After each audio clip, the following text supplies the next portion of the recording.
What is going on, Colts Nation, and welcome back to another episode of Bring the Juice. Your guys, Cody and Derek, back with another one, guys. Hey, guys, we are almost to training camp. We are getting there day by day, slowly but surely. We are getting there. We are actually in training camp month. Training camp happens here in only a couple short weeks. So with that being said, we wanted to take a break from our look at all the different positions and talk about some positional battles heading into training camp and heading into the 2025 regular season. So we have 5 that we are going to talk about here today, Derek. So we have 3 starting positions and 2 backup positions that we're looking at, and we're going to rank them from least impactful to most impactful. So we'll start with the least impactful one. That would be the swing tackle position, Derek. I have 2 guys in mind here that I realistically see competing for that. That would obviously be Blake Freeland, who the Indianapolis Colts drafted in 2023, has kind of been that 4th tackle, if you will, especially with Matt Gonsalves. Last year was playing more tackle. Now he's moving down to guard. So it opens up an opportunity for him. And then obviously Jalen Travis as well, who you drafted this year in the middle of the draft as well. And he's obviously a huge human being and has a lot of things going his way. So it's going to be really fascinating, Derek, because, swing tackle is such a weird position where ideally they don't really see the field a lot. But we know, especially with some of the injury history the last couple of years, it might be pretty likely that whoever does win this position could be seeing the field a decent amount this year. What are your thoughts here on this position? Although it's not a starting position, it very quickly could become a very, very critical position to watch, say an injury does happen.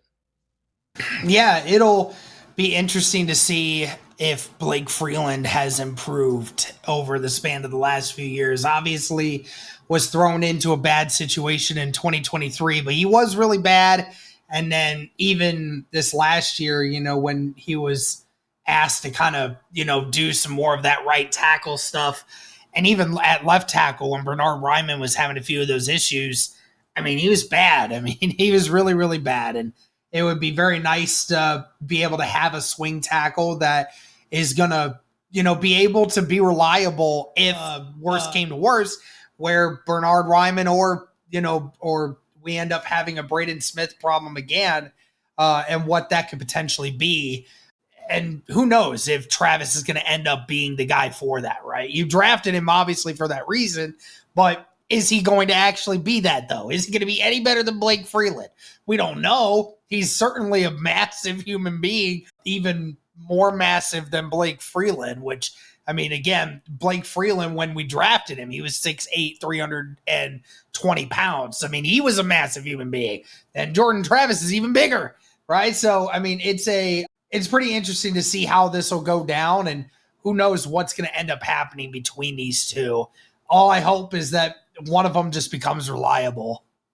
You just need somebody to even be serviceable. These are both 2 young guys that I think can be solid backup options if given the opportunity. And Blake Freeland's the one I'm just not sure, right? Like you've seen with some of these other offensive linemen, like they have improved over the years. But Blake Freeland's been the one that we don't really see a lot yet, and we haven't seen a lot of improvement in his first 2 years. But could this be a year where he does do that? But whoever does win it is definitely going to have a huge role if one of the starters does go down for any extended period of time. And that's kind of why we have it at 5, because you never know when it comes to that.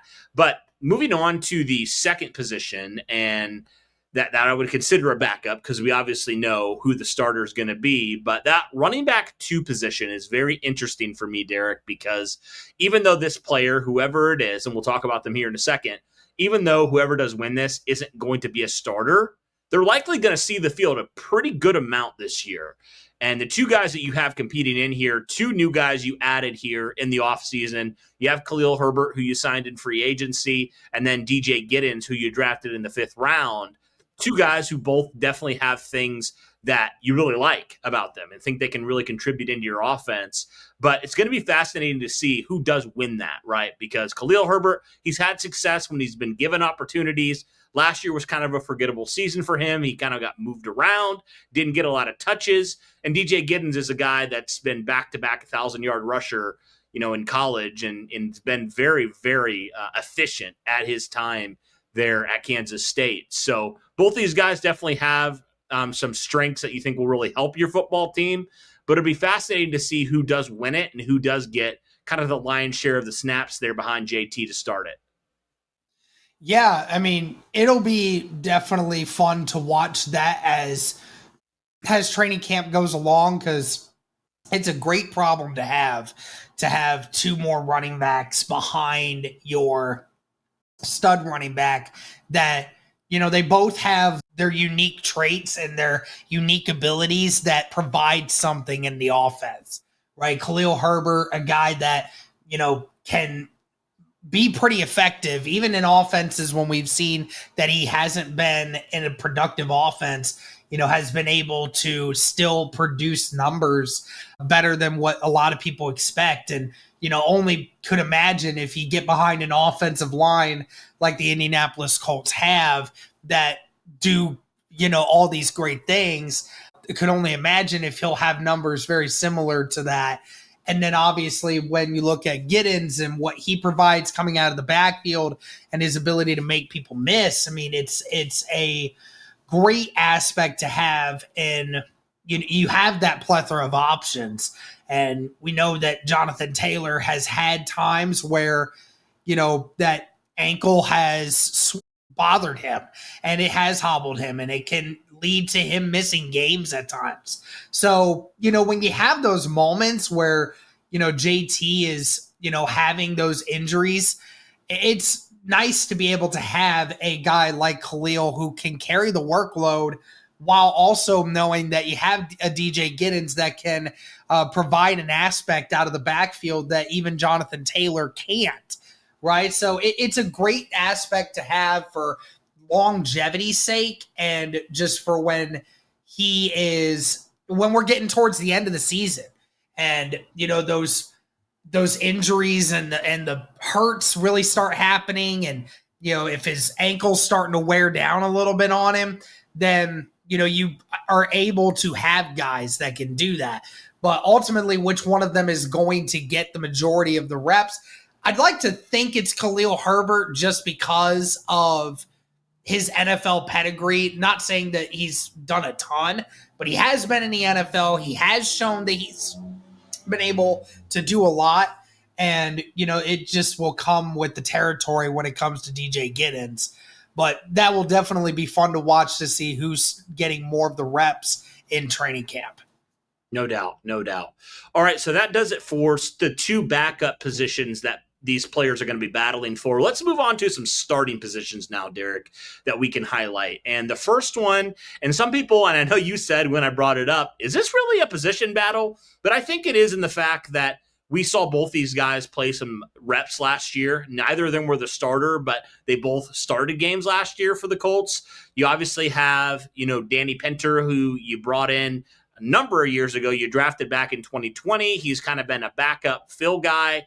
And then you drafted Tanner Bortolini last year in the 4th round, and he played some good snaps as well. So both these guys are going to have their first opportunity at the NFL level to seriously compete for a starting spot, with Ryan Kelly leaving in free agency. So when you look at this spot, Derek, what are your thoughts on just this position that we see both these players competing in?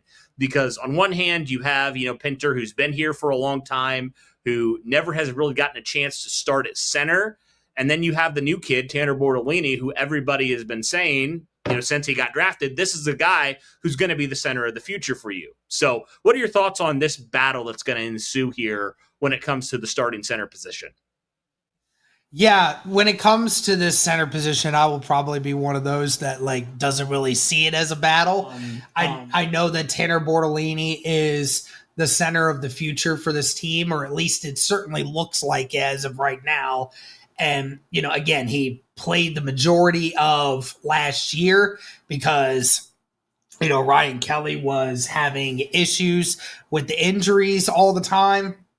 And so Tanner Bortolini already had a chance to prove that, hey, I'm good at this. Tanner Bortolini may not quite be at the level of a Ryan Kelly yet, but Tanner Bortolini did show you he was certainly capable of being productive in this Indianapolis Colts offense and was able to move people in the run game and was smart enough to not give up sacks in the pass game as well. So definitely not any worries there for me when it comes to Tanner Bortolini. And I know Danny Pinter can certainly do it if worst ever came to worst, but I do feel that there won't be much of a battle per se when it comes to this position. I feel it's Tanner Bortolini's job to lose, and I feel that Tanner will do just fine this season. We'll have to see. I'm not going to discount Danny Pinter, that's for sure. All right, let's move on now. We got a couple more positions that we're going to talk about here. Let's move on to the number 2 position battle that we're looking at, Derek. For me, that is the cornerback number 2 spot. Now, there's a number of guys who I think could potentially win this. I think the favorite everybody's been pointing to is Jalen Jones, who's been the number 1 corner for the last couple of years due to injuries of other players and just overall being the best player out there on a consistent level on the outside. But you still have a lot of guys that are going to be in that position. You obviously still have Juju Brents, who was in that same draft class, just has been injured so much. He hasn't been on the field and been available. You have Sam Womack, who came in, kind of as a waiver claim near the start of the season. And I thought Derek played pretty good football for you, all things considered, as that number 2 outside corner alongside Jalen Jones. And then you have the new kid, Justin Wally, who you drafted this year, in round 3, a very surprising pick by all, intents and purposes. A lot of people surprised Colts went back to their corner room, but this is the only other guy outside of Javarius Ward of note that you brought in, Derek, to actually, potentially be a part of your scheme, right? All these other guys that are out here competing, they were all of the previous guy. They were all Gus Bradley type of corners, right? They were all brought in by Gus Bradley, but this is the first player outside of Javarius Ward that the Colts identified and said, hey, we like him. We think he can be a good fit in our defense. So he's kind of my wild card here. But what are your thoughts just on this battle that's going to ensue, where I feel like we have an idea who's going to be that number 2 corner, but it's not so much written in pen. I feel like it's written in pencil right now. Like there's a lot that can happen in the course of training camp, the preseason, and leading up to the regular season. But what are your thoughts?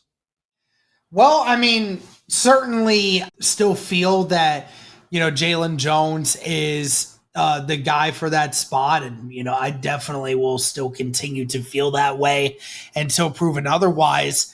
I will say this for anyone that does want to be that optimist or just wants to be the conspiracy theorist that, as you were saying, when it comes to this may be a lot closer than some people think. The Colts drafting Justin Wally again is an intriguing one because the one guy that has been raved about more than anyone else in all of these offseason workouts has been Justin Wally. And I mean, he has been the most talked about guy outside of the quarterback situation. And when it comes to all the teammates, they love what Justin Wally's been doing, and the coaches too. They love what they've seen from him.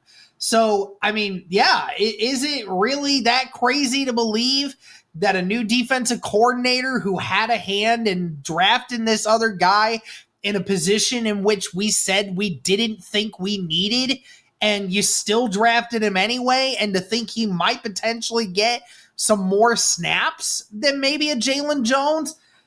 I don't think it'll happen, but it could. I see a reason as to why that is. It's really all going to come down to a lot of different things. For one thing, it's going to come down to Charvarius Ward and whether or not Charvarius Ward is following the best receiver around all game, which I believe that's what they should do and probably will do. But, again, we have seen a lot of times where Lou Anarumo has said it and people around the Colts have said it. This team is going to play with a lot more corners on the field this year. And that very well could be a situation where Justin Wally will get some snaps. And again, Cody, Jalen Jones has been really good the first 2 years. I mean, for a 7th round draft pick, incredible the return that you have gotten for a Jalen Jones. But say Jalen Jones has a couple off weeks. In a couple off weeks, Justin Wally comes in, he has some good snaps. I mean, the one thing could happen. I know we're talking about training camp because obviously that's where the most important aspect is, and you only get so much out of training camp. But yeah, I think Jalen Jones still has the job to beat, but you got a lot of corners in that room right now. They're all young and they're all wanting to prove themselves. So it's up for anybody's game at this point. It kind of reminds me of that debate we had last year when it came to Alec Pierce versus AD Mitchell, right? It was like, oh, you got the young kid who you really like. He's got a lot of talent. You think he could potentially be, a guy that could come in and compete. And then you have the incumbent guy who, a lot of people kind of are mixed about, right? And I will quote Alec Pierce from last year, high tides raise all ships, right? So I look at this and say, this is really good for Jalen Jones. This is really good for Justin Wally. This is really good for even guys like Sam Womack and Juju Brents, because it's going to require them to elevate their game maybe to a level they've never had to before. Because if they don't, Derek, they're not going to see the field. They're not going to be guys that are going to seriously see the field. And we've talked about, Juju Brents and like the talent, and we've seen that too. But realistically, Derek, Juju Brents, if he doesn't, number one, if he doesn't stay healthy, but also if he's not doing everything he needs to do, he very well could be on the bench, or he could, crazy enough, could he be a guy that gets cut? I'm not going to say that like that's going to happen, but all that to say, it's going to bring out the best, and it should bring out the best in everybody. And I think that's what you want if you're the Colts. So that's definitely cool stuff. But yeah, we'll have to see how that definitely, how that cornerback 2 on the outside competition really begins to ramp up here and kind of how that goes. And obviously we think it's Jalen Jones's job to lose at the moment, but we know the NFL stands for not for long. That's what the NFL stands for, right? So you never know from week to week what's going to happen. So, but I do think all things considered, it's going to be good for everybody involved in that competition.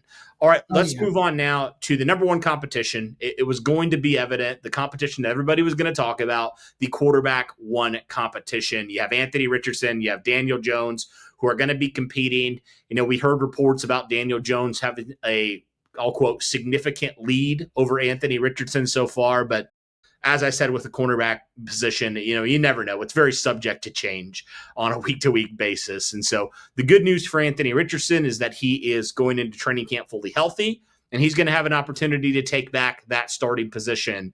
But it's not going to be easy because Daniel Jones, he obviously signed with Indianapolis believing he could play. So it's going to be fascinating, Derek, to see how this quarterback 1 competition plays itself out. Yep, absolutely. And I mean, again, I've said it already that I think that as long as Anthony Richardson is even remotely close to Daniel Jones for, the entirety of training camp, then I feel that we will be just fine and seeing Anthony Richardson roll out there. Again, I know that the general consensus around the league is that they want Anthony Richardson to sit at this point and just be and not get those reps because obviously the moment feels like it's too big.